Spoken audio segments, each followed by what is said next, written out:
Welcome back. We are discussing data structures, and in the last video we introduced what is a data structure and various terms like data, data type, built-in data type or predefined data type, and abstract data type or user-defined data types. These are the terms which we discussed in the previous video. Now we are discussing arrays, which is a type of data structure, comes in a linear order. So what is an array?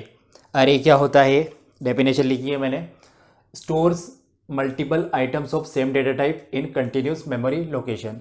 क्या करता है, same data type के number of items, multiple items को store करता है इन a continuous memory location. सो पहले तो हमें अरे की ज़रूरत क्यों पड़ी, लाइक आपको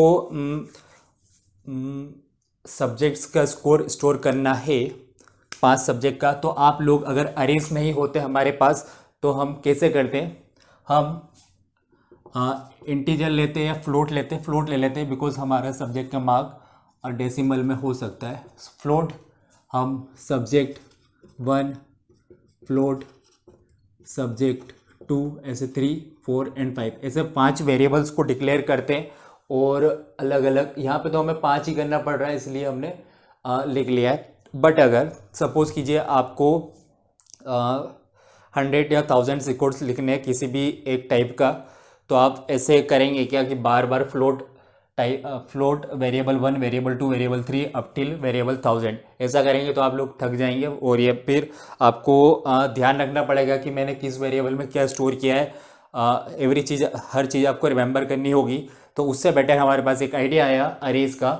यहाँ पे हम लोग क्या कर रहे हैं, सेम डेटा टाइप का मल्टीपल आइटम्स को स्टोर कर रहे हैं इन अ कंटिन्यूस मेमोरी लोकेशन। तो अब मैं इसी को कैसे लिखूंगा in terms of arrays. Float type तो वही होगा जो हम जिस टाइप का डेटा स्टोर करना चाह रहे हैं। नाउ मैं एक नाम दे दूंगा इसको सब्जेक्ट, और मुझे कितने सब्जेक्ट का स्टोर करना है, तो यहाँ पे मैं 5 का कर रहा था तो ये मैंने 5 किया। ये हमारा हो गया अरे ऑफ डेटा टाइप फ्लोट। ये हमारे मेमोरी लोकेशन में कैसे दिखता है वो हम अपन देखते हैं यहाँ पे। तो मेमोरी में हमारी 5 ऐसे पार्टीशंस हो जाते हैं। नाउ यहाँ पे मैं कुछ वैल्यूज़ भी असाइन कर देता हूँ। इसके अंदर मेरे पास वैल्यू है 31 40 33 24 एंड 13। ये मेरे पास स्कोर है तो मैंने स्कोर यहाँ पे लिख दिया 31 40 33 24 13। यहाँ पे मैंने डिक्लेयर किए और यहाँ पे मैंने चीज़ें डिफाइन कर दी कि कौन सी वैल्यू स्टोर होगी हमारे अरे में जो कि फ्लोट टाइप का है। तो यहाँ पे मैंने डिफाइन भी कर दिया। तो ये वाली चीज़ें स्टोर हो गई हमारे मेमोरी लोकेशन में। नाउ हमारे पास कुछ टर्म्स है, size, type, base and index. तो यहाँ पे हमारी अरे का साइज़ क्या है, साइज है नंबर ऑफ एलिमेंट्स जो हम स्टोर कर रहे हैं। कितने एलिमेंट्स स्टोर कर रहे हैं, 1 2 3 4 5। तो इस अरे का साइज हो गया हमारा 5।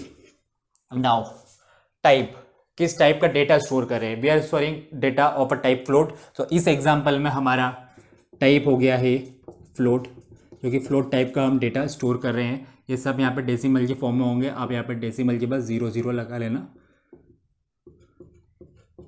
डेसिमल के बाद 0 0। ओके, फ्लोट टाइप का इसलिए डेसिमल आएगा। बेस मतलब जो पहला एलिमेंट हमारा जहाँ पे स्टोर हो रहा है उसको हम बेस बोलते हैं। तो ये हमारा बेस हो गया, बेस एड्रेस। पहला एलिमेंट जहाँ पे स्टोर हो रहा है उसको हम बोलते हैं बेस। नाउ इंडेक्स क्या होता है, यहाँ पे बेस एड्रेस लिखना है। इंडेक्स हम एलिमेंट को रिफरेंस करने के लिए इंडेक्स का यूज़ करते हैं यहाँ पर। तो हमारे indexing in C programming language begins from 0। तो हमारे जो पहला एलिमेंट होता है वो ऐसे स्टोर होता है सब्जेक्ट 0, और यहाँ पे ये वैल्यू स्टोर हो जाएगी 31.00, सब्जेक्ट 1, सब्जेक्ट 2, सब्जेक्ट 3, सब्जेक्ट 4। तो आप यहाँ पे देख रहे होंगे कि हमारा साइज है वो 5 है और इंडेक्स हमारे 0 से लेके 4 तक होते हैं, because in C programming language indexing starts at 0। तो 0 से मैंने इंडेक्सिंग की, तो ये हमारा हो गया इंडेक्स। तो हमने क्या सीखा, अरे क्या होता है, अरे का यूज़ क्यों आया हम लोगों को, क्या एडवांटेज है अरे यूज़ करने का, हमें नंबर ऑफ नाम यहाँ पे याद रखने पड़ेंगे। जैसे कि मुझे यहाँ पे हर वेरिएबल का नेम रिमेंबर करना पड़ रहा था, मैं डायरेक्टली यहाँ पे वेरिएबल का नेम और मेरे को कौन से नंबर का आइटम एक्सेस करना है उसमें से -1 करके मैं उसको यूज़ कर सकता हूँ। बिकॉज अगर सपोज मुझे थर्ड आइटम को एक्सेस करना है तो मैं क्या करूँगा, सब्जेक्ट हमारा वेरिएबल का नाम और साइज -1, बिकॉज साइज 5 है, 5 -1, सॉरी मैं क्या बोला था अभी, मुझे थर्ड वेरिएबल को एक्सेस करना है तो डायरेक्टली मुझे क्या करना होगा, यहाँ पे साइज मेरी थी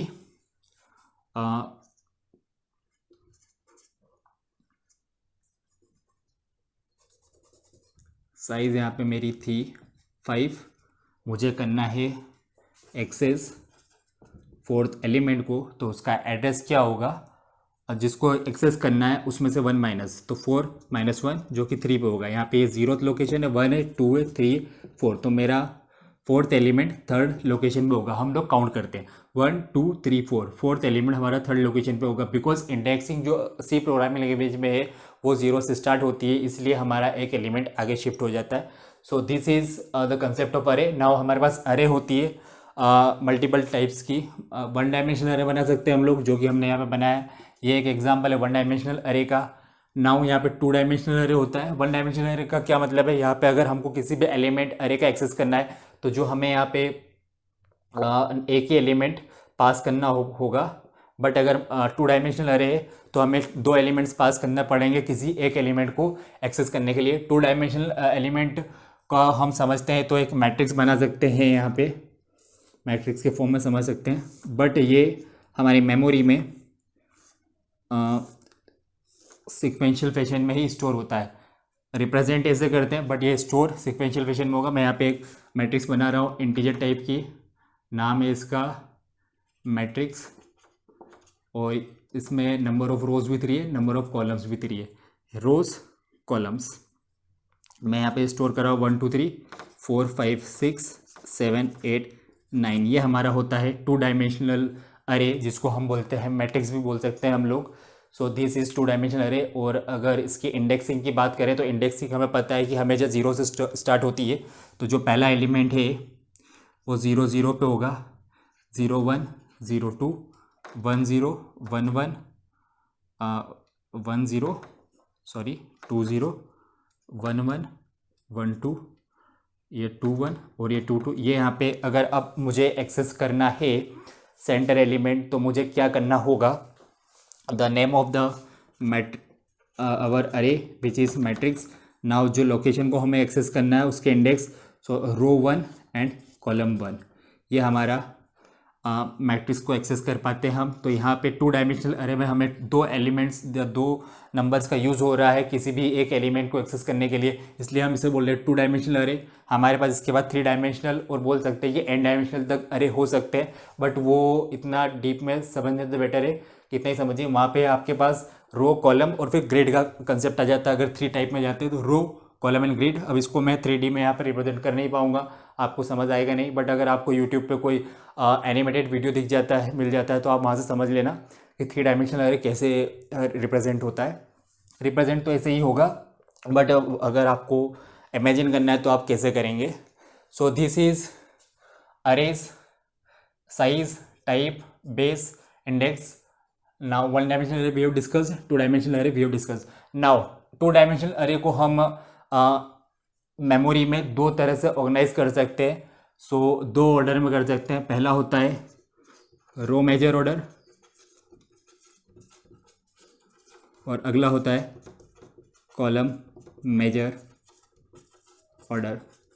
2 टाइप के वे होती है 2 डायमेंशनल अरे को स्टोर करने के लिए। या तो हम रो वाइज कर दें या कॉलम वाइज। रो वाइज का मतलब क्या है, पहली रो को कर दीजिए 1 2 3 स्टोर हो जाएगा, फिर 4 5 6, फिर 7 8 9। कॉलम वाइज का क्या मतलब है, पहले 1 4 7 2 5 8 3 6 9। तो ऐसे 2 तरीके से कर सकते हैं। इसको हम डिटेल में समझेंगे नेक्स्ट वीडियो में। Until then, yeah, that's it in this video. We will discuss more in the next video.